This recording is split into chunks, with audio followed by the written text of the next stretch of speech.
We're all up here. Here's a roving mic. It should be on. Nobody's got questions. First question. So, what was the key thing that you each did to keep those partnerships alive? We've already heard small company in the middle of nowhere talking to tier ones. So, what did you all do to keep those folks interested for 2 years, 3 years, or even overnight? I think one of the things that we decided upon very early on in every negotiation was determining just how much information we were prepared to share with a potential party. And we developed an expression which was how much of the kimono we were going to open. So we essentially said that to get to a certain point in a negotiation, we're prepared to reveal a certain amount of information to you. Once you're satisfied with that and you want to move to the next, let's call it gate, in terms of negotiation, we will share more information with you. And in that way, we didn't open the kimono too much with everybody that we were talking to, but we kept them sufficiently interested in the knowledge that we had more to show as the negotiations progressed.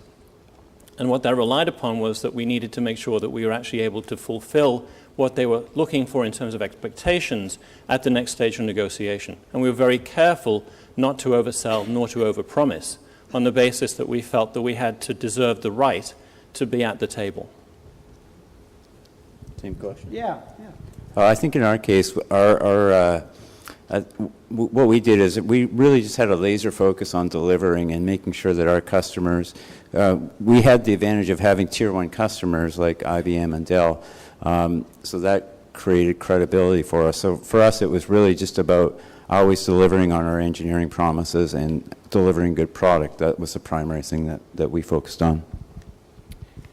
For UB Video SA, it really was prioritizing the projects. There was a long laundry list of capabilities that SA wanted delivered from us, and we had to be very, disciplined and sit down with them and work through their priorities with them and execute probably to the top ranking projects.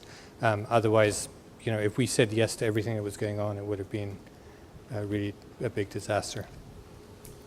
And I would say that we kept these guys' attention, frankly, and this was Richard Soanes that did this, by having their customer beat them up. So what Richard would do is he would go to the car companies, like say a Chrysler, and said, basically your system is going to work like crap unless you get our software in it.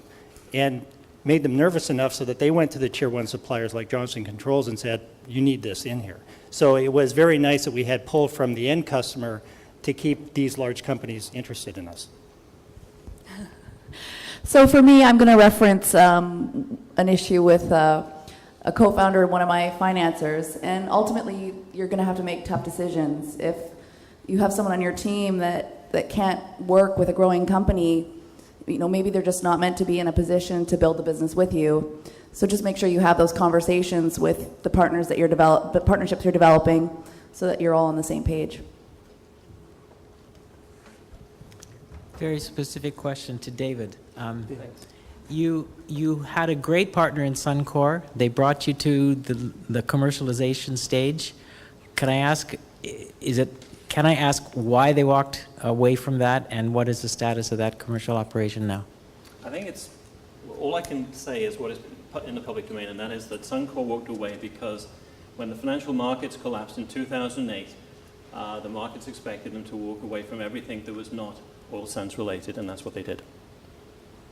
But as I said earlier, despite the fact that they walked away, they continued to give us access to property. They continue to give us access to advice and stewardship along the way. And in fact, we still get advice from them today. More questions? Oh, there we are. What about the technology, for example, with UB Video and Wavefront? Is it being still used, and to what degree? UB Video technology, the team within UB Video, the team that was UB Video, the core video compression experts, are now sort of available to SA and in some cases across Cisco for video compression expertise. That's sort of become a center. They're there. And yes, to Wavemakers, it's in cars driving around. And what's even cooler is some of the people were then acquired by another company, QNX, and now QNX is single-handedly saving RIM. So there's a little history there. Good question. Yeah, it's a new operating system. So. About a year ago, our company acquired a partnership with a local technology firm, and we left their plate full and our plate, so to speak, empty to start. Now we've started to acquire their key accounts successfully. At what point can we turn the tables and put some meat on our plate? That would be from the veterans of, Go ahead.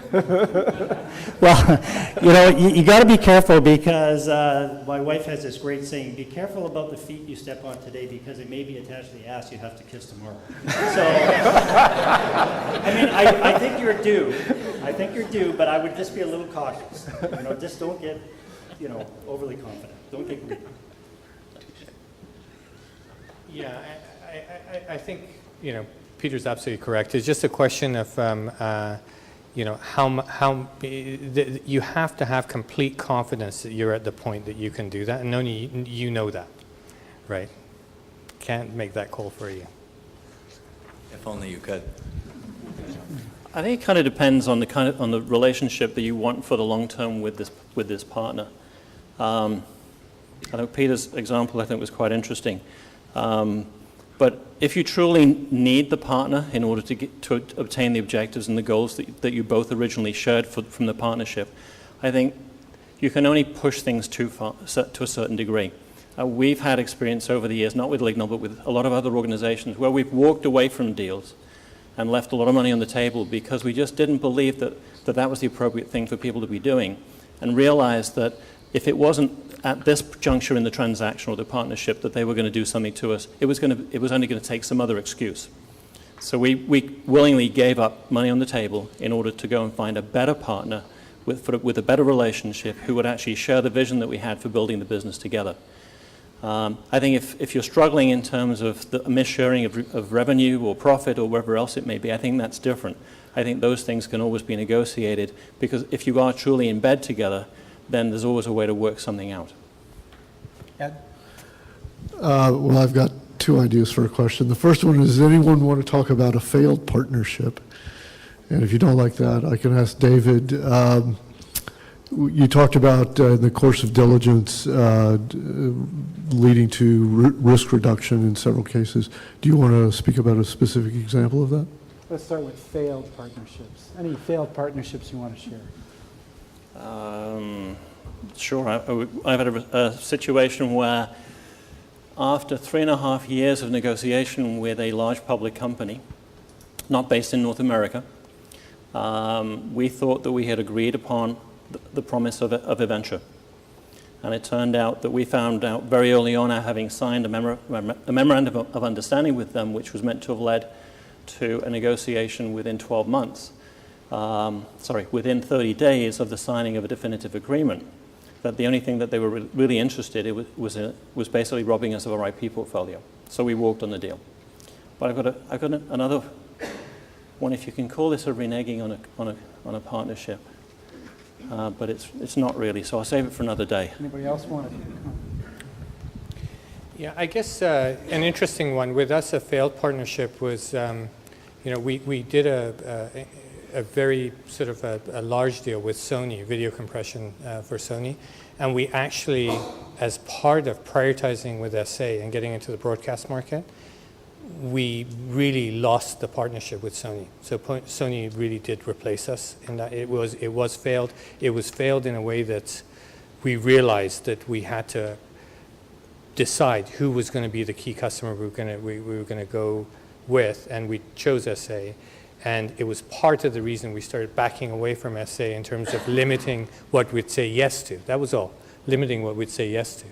But the Sony relationship fell apart. And later on, SA, when they acquired us, actually cut it loose. There's just one thing I wanted to add. I know there's a lot of talk about building partnerships with tier ones, and I'm a big proponent of that. But you may want to consider, if you're really new at something, working with a tier two, so that if you do fail, that there's still those tier one opportunities available for you, so it can be a good development and growth platform by working with the tier twos or threes. Well, it depends. I mean, if you have a product that you're launching and there's still some quirks to be worked out, You might want to work with a tier 2. I think if you want to get a high valuation, you want to build your value proposition in terms of intellectual property, technology, products, etc., for the tier 1s because they have the most money to spend. So, Sheldon? Being a small, like in the relation to the tier 1s, being really small and fishing for these partnerships with these tier 1s, was there ever a concern that with their big budgets that they would just open up a division and just completely forget about you and use your information that you've given them already? Yeah, you have to be paranoid all the time. I mean, paranoid's a lie. Absolutely, there's possible that would happen. Speaking for myself, every time I talk to a tier 1, and I've done a number of these tier 1 partnerships, you worry about it. Even today, I'm there's a couple of key ones we're working on.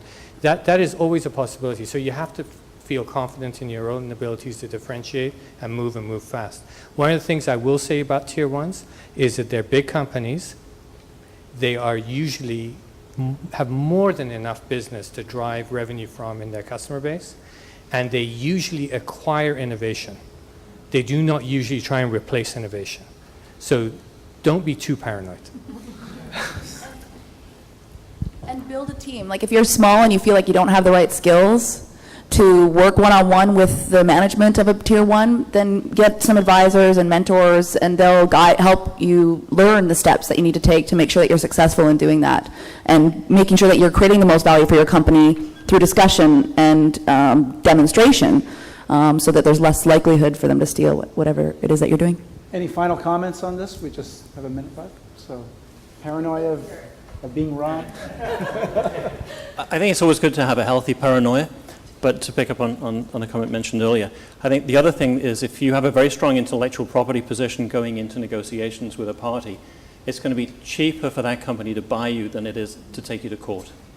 And so most companies would rather buy the technology than end up in court facing a situation where they really can't predict what the outcome is going to be. Thanks. So I'd like us to thank our panel, our panelists, our speakers. Thank you very much.